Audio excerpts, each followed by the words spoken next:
Kamala Harris. So here we are in a very unique political landscape today where we've had in the past just issues with candidates either because of race, you think of obviously Barack Obama, and gender. You think of Hillary Clinton, Sarah Palin, and really most women politicians kind of have fallen under, just a different level of scrutiny and a different level of attacks, just because they are women. And then you have Kamala Harris, who is in a unique position of being attacked for being not only a woman, but also for being black. And that poses some very just interesting questions, but also some dilemmas for Trump and the Republican Party on how they, choose to campaign against Kamala Harris and in many ways attack Kamala Harris, which that's what politics is. I mean, you run for an office by, questioning a person's policies, their ideas, their, record on different issues and how they stand and how you stand against them on certain political issues. That's what politics is supposed to be. And politics a lot of times is that. But then there's a part of politics that's just mudslinging, that's just attacks, that has nothing to do with governing, has nothing to do with decisions. It's just, it's just a way to be able to just be disrespectful and demeaning to a candidate. And some things are, some attacks are within the bounds. If you have a candidate who, let's just say like Donald Trump, that has a history, a documented history of sleeping around, cheating on his wife, things of that nature, just being fraudulent in a lot of business dealings and things of that nature, then that's in bounds. It's public record. It's not just, it's not just mudslinging. And then you have certain things that could be considered out of bounds. So with Kamala Harris, she is in a position where she's probably going to be getting and has been getting attacks from all angles, not just politically, but also personal attacks, which I find interesting. I find some I find my way. I mean, I find myself almost defending Kamala Harris more about just the personal attacks than even her record or her performance. That I feel like the personal attacks are just a bit out of bounds, and probably the first of many attacks, just personally towards her, was this idea that Kamala Harris slept her way to the top. That she is unqualified and was only put into her position, at least initially in her just in her initial introduction into the political landscape, that she was only there because she slept her way to the top. Now, I find that interesting and odd, just because it's always a double standard with with this phrase, sleeping your way to the top. It's always a double standard. Is the woman who slept their way to the top, is she wrong, or is she more at fault than the men or man that she slept with in order to gain some higher position. We never even talk about men who accepted these advances, or men who assisted in even helping someone's career that they may have had a relationship with. So that's the latest attack on Kamala Harris, that she slept her way to the top, which is interesting because as far as I know, sleeping your way to the top normally means that you probably have like had multiple kind of discrete like relationships with discrete like sexual favors or something like that. Wasn't the back door that wasn't really on the forefront, was attempts to be hidden, something that happened outside of people's knowledge, or outside of people really knowing this, that it is supposed to be, as far as I know, secretive. But in Kamala Harris's situation, she did date a older politician named Willie Brown, and she dated him. She was young. He was older. He had already had a many years of public service, and apparently he was married, but was estranged from his wife for at least 10 to 15 years. So they, Kamala Harris and Willie Brown had a very, very public relationship. It wasn't, some, backdoor motel affair. It was very public. It was something that everyone knew about. It wasn't a secret. It wasn't any type of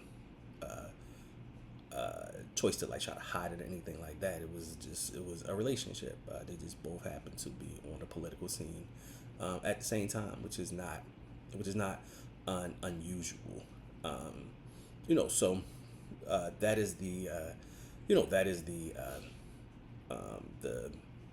the attack that the Republicans and the left have for Kamala Harris, is that she got her political footing, her political start from sleeping or having a relationship with Willie Brown, which I mean, whether or not you think that propelled her is kind of missing the point, and the point being is that there is this type of conversation only happens towards women and not towards the men and their behavior. And I just feel like that's just problematic. I feel like it's a very, very easy trope. It's a very easy way to dismiss women, whether or not it's true or not. I think weak men make these types of claims towards women who are more accomplished than them. They can't really handle the fact that these women have succeeded them and been more successful than them. So they create these narratives in their mind that the only way that these women could achieve this type of success is that they had to sleep their way to this success, and that just kind of dismisses women and just their overall brilliance, and their intelligence and their ability to succeed in life. It just really is kind of an archaic, ancient, really a MAGA way of thinking about women and thinking about the opposite sex. So that particular attack on Kamala Harris, I think is interesting. Not to mention that period for her was in the early '90s. which we're talking about upwards of over 30 years ago, that we're having this conversation about who she had a relationship with 30 years ago. And if that's where the conversation starts, I mean, that just seems like just a ridiculous conversation to even have what was going on 30 years ago. But even if someone was to believe that Kamala Harris got her start in politics by her relationship or just proximity to Willie Brown,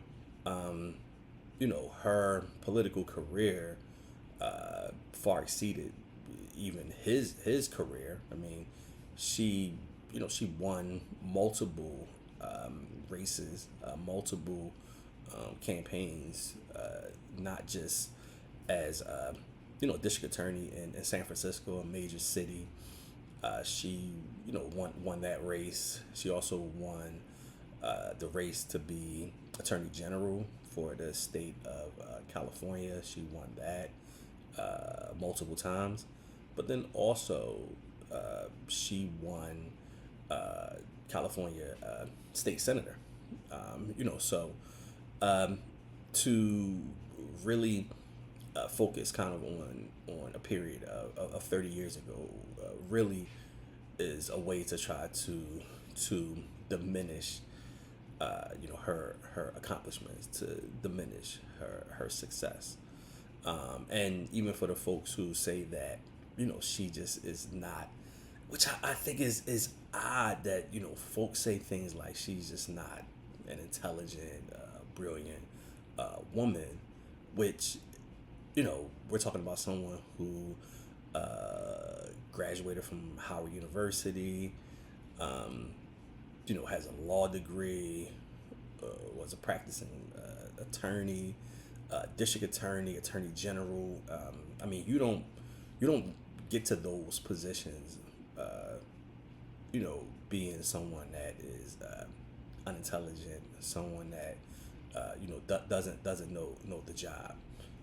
You don't get to those positions just because. If anything, those positions are much more difficult than than most of our politicians. State representatives, senators. I mean, you guys know and see that most of these politicians aren't really even doing much work, especially on the Republican side. But to be a district attorney of a big city means that you have to work. You're not just sitting in the office. Being attorney general of a state as large as California means that you are working. You're not someone that's just a figurehead. But I think it's absolutely just nonsensical to talk about someone who doesn't, who people are saying hasn't earned their positions in life, and you compare that to somebody like Donald Trump, who inherited money from his father, blew his fortune, had multiple types of business ventures that failed. That is those things were given to him. Money was given to him. Kamala Harris, she was born and raised in Oakland. Like I said, went to HBCU, went to law school. These things are earned. But it's funny how people on the right will say that she didn't earn anything, and their candidate has pretty much been given everything. I mean, did Trump earn, the right to be president? I mean, that's debatable. I mean, if you're saying that what he did in the business world gives him some type of cachet to be president, I mean, it's just very just hypocritical, and just ironic that someone will be bringing up credentials and bringing up the lack of the lack of the lack of intelligence and the lack of accomplishments, but then point to someone like Donald Trump. Um, so like I said, I just wanted to kind of just touch on just one topic in just this overall, just in this overall interesting political landscape that we're in with Kamala Harris and her getting attacks on so many fronts. Like I said, just talking about the the sexist attacks that she's gotten so far has just been been ugly. It's been uncalled for, and really unnecessary. I mean, if people wanted to attack her on things like the border or things like her record, that's in bounds. But when you're bringing up things like who she slept with 30 years ago, to me that sounds like you guys really don't have a lot of ammunition and a lot of real critical and real criticisms of her as a candidate. So I'm going to leave you guys with that. I think later on I'm going to talk about the attacks that she has gotten based on her race, which is, I think, much more interesting where these attacks come from, and even these questions come from. Um, you know, whether or not she's black enough or too black seems to be the question. She has a Jamaican father. She has a mother of Asian, Indian descent. She, was grown up in Oakland. She went to a HBCU. Um, she is pledged in a sorority. Uh, those things make you, multicultural and biracial. Um, but the attacks about her blackness is very, very interesting and layered. So I'll be making that video soon. I'll talk to you guys later.